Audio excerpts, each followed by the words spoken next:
Shit. But anyways, we are reacting to this. I can't say the title because I don't want my mom to know what it is yet.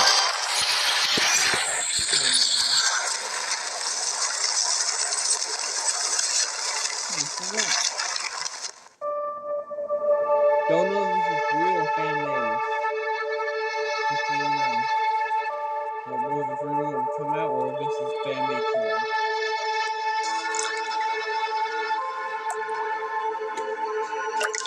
You lied, and I died. You lied, and I died. You lied, and I died. You lied, and I died. You lied, and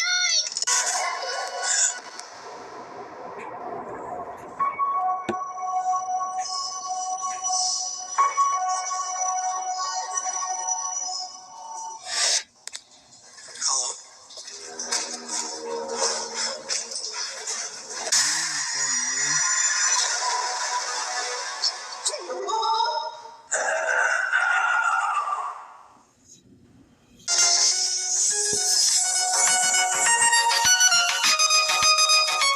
Yeah, that's fan made. But it's pretty good it was for something fan made.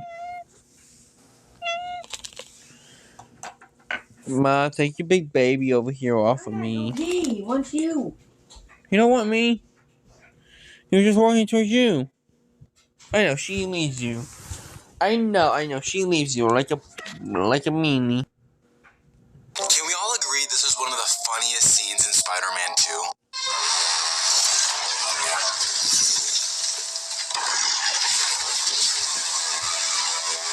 I didn't know there were bears in these woods. Oh my god. Okay, before we get down to business, there's something I have to tell you. I'm fresh out of honey.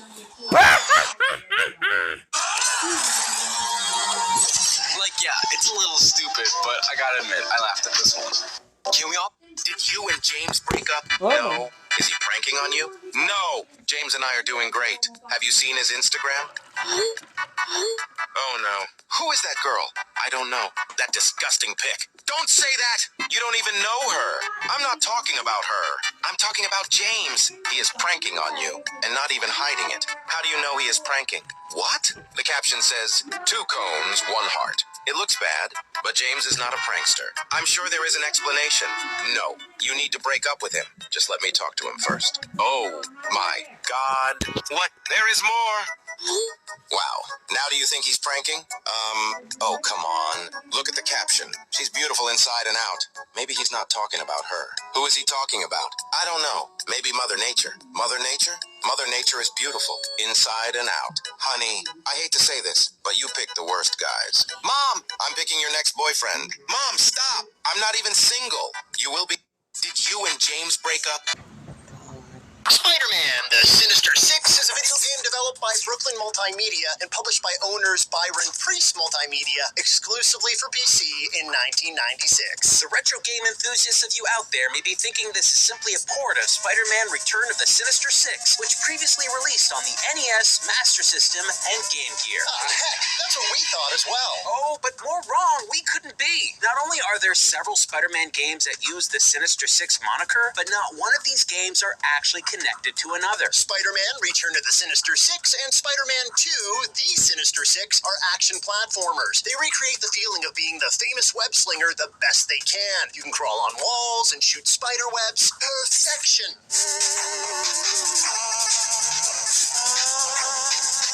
At least in spirit. This PC game, though, woo, it's something totally different. Why? Well, this officially licensed Spider-Man game is produced by a company with, how can we put this, a unique software track record. 1994 Seinfeld screensaver and planner for Windows 3.1. 1995's Baywatch companion with screensaver for Windows 95. These, don't really sound like, video games. That's because they're not. What they were, though, was a company expanding into the ever-evolving CD-ROM market. You see, Byron Priest Multimedia was a company experimenting with different forms of entertainment, and they decided to create a division to jump headfirst into the video game development marketplace. Each one of their titles attempted to utilize the burgeoning CD-ROM format to create high-quality images, amazing soundscapes, and, of course, state-of-the-art full-motion video. It's the wave of the future! Well, what did the developers achieve with their high-tech attempt at gamifying everyone's favorite wall crawler? Let's swing right into web-slinging action with Spider-Man The Sinister Six. First, let's go ahead and have a look at the game's intro video.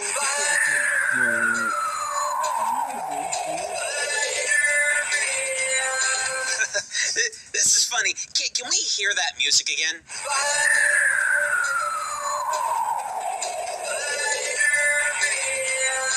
Yes, the only lyric is Spider-Man. Apparently the lyricist was paid by the word. But why does the song even sound like this? I think it's supposed to be a ripoff of the 1994 animated series theme song where they kind of do the same thing. Gotta love when a developer can lock down the rights to an iconic superhero, but not the rights to the theme song of their animated show. Oh, they must have saved their budget for all these here graphics. Right on, but we digress. Let's start up the game. Good gosh, a ticking time bomb. Oh no, is the dev team trying to send us a message? We see Mary Jane slowly prod the bomb. Look at that intensity. She's clearly very emotional about her impending doom. Flabbergasted. Cut to Spider-Man swinging through the rooftops on his way to help. The bomb's about to blow! Spidey's not gonna make it! Cut! Cut! Cut, Mary Jane! Come on, no way! Not enough suspense! Oh, it was just the set of a movie the whole time. You really had us there, MJ, with your acting. Yes, Mary Jane is an actress here. The film that's being shot is her big break, as revealed by a loud, exposition-whispering Peter Parker. I was kind of late. Sorry. I only saw a few seconds of it, but you were great, MJ. You wanted to be in movies your whole life, and now you've got your big break. Don't let some Hollywood jerk rain on your parade. And then... Why is he whispering like that, like talking like that, you know? We get control of Peter as he stands motionless in the center of a room. Now that's a Spider-Man game! This here is, about 50% of the gameplay you'll find in this game. Who needs hours of non-stop thrills and action when you can click around a room aimlessly and speak at people until you, well, no longer need to speak at people? Mind your own business. I'm an award-winning director. Don't insult me by asking me to recite my long and extensive resume.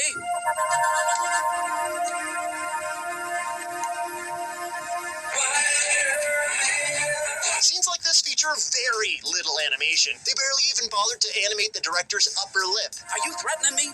You know you're trespassing, pal. I could have you arrested. Graphically, this game is a weird mix. The backgrounds are made up of pre-rendered CG images made to look kind of cartoony, and the characters are drawn in an oddly plain style that screams rushed. Details are missing from one character to the next. Look, Peter's got a shadow, MJ doesn't. His clothes are basically one flat color, while everyone else has incorporated shadows to show detail. There's no consistency. We kept clicking around and eventually found out... Look here, I don't know who you... The Spider-Man 3 emo Peter when he was infected with Venom. That way he got all black on. Oh no, they're all doomed. He's gonna murder them all. He ain't gonna save no one today. He's gonna be Spider-Man as a menace. You think you are, but don't treat my wife like she's your doormat, capiche? Yup, Peter here is married to MJ.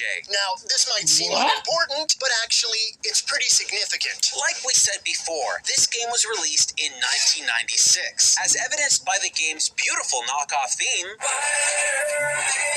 it was clearly aiming to engage the audience for the Spider-Man animated series that was broadcasting at the same time. But anyone playing this game and following the cartoon in '96 would have likely been really confused, because Peter Parker and Mary Jane weren't married in that series until the final season. Yeah, they were married in the comics. So who is this game supposed to appeal to exactly? Fans of the comics or the 1994 animated series? I think it all boils down to the production wanting to cash in on the animated show, but not being able to do so. So we get comic book Spider-Man instead. Cool. This would explain why we don't get the web-slinger's voice actor from the 1994 cartoon. Instead, we get You were great, MJ. Peter Whispers Parker over here. To the roof, people! Time is money! Chip Alvarez, this director guy, I'm really starting to hate him. Time is money! He yells more than I do! We jump to the rooftop set and... Wow, someone missed their high school art class on perspective. Are Peter and Mary Jane flat paintings on the roof, or like a bearskin rug or something? Why doesn't anyone else look like Judge Doom at the end of Who Framed Roger Rabbit? I have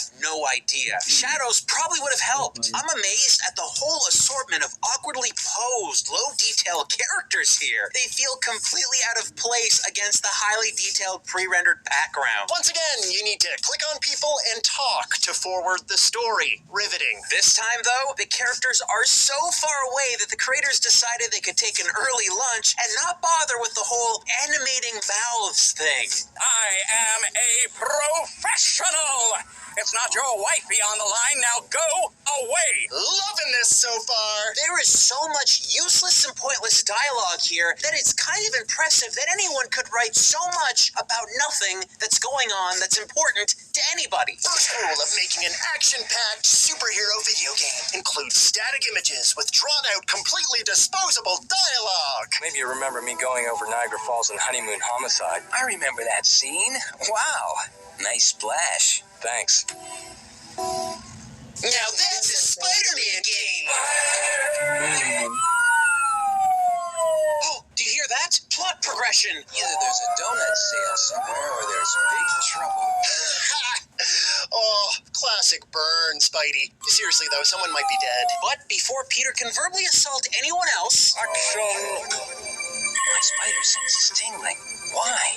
Should I follow the police or stay here in case something bad happens on the movie set? Whoa, okay. First off, what's happening right now is a story divergence moment. Yup, you can select one of two options and get a completely different result, leading to different scenarios. The game uses them a bunch. Once you select one, you can't go back and make another choice. Players are likely going to sit on this screen a little longer than usual to really think about their choice. Which leads us to our next thought.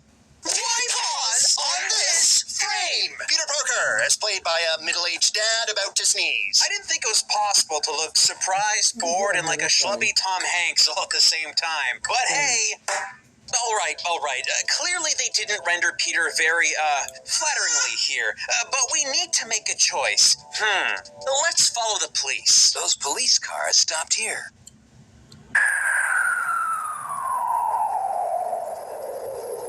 What? Can we see that again?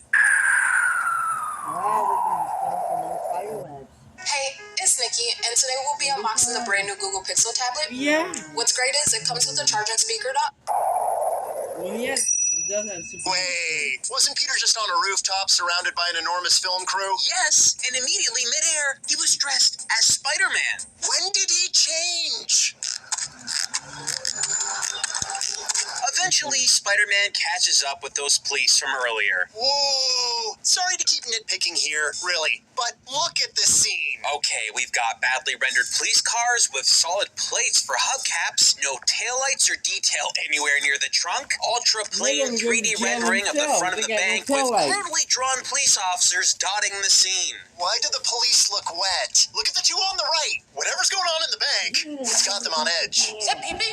Yeah, okay, pause. Something is really, really wrong here. You might be thinking we're being overly critical on the visuals or overall style of this game so far, but no, we're not. Not for a game released in '96 with the Spider-Man property attached. Spider-Man had a ton of games released by this time on multiple platforms, including the 1995 Spider-Man animated series game released on the Super Nintendo that, believe it or not, somehow found a way to replicate the TV show's theme on a cartridge that would have struggled to fit a single modern-day MP3.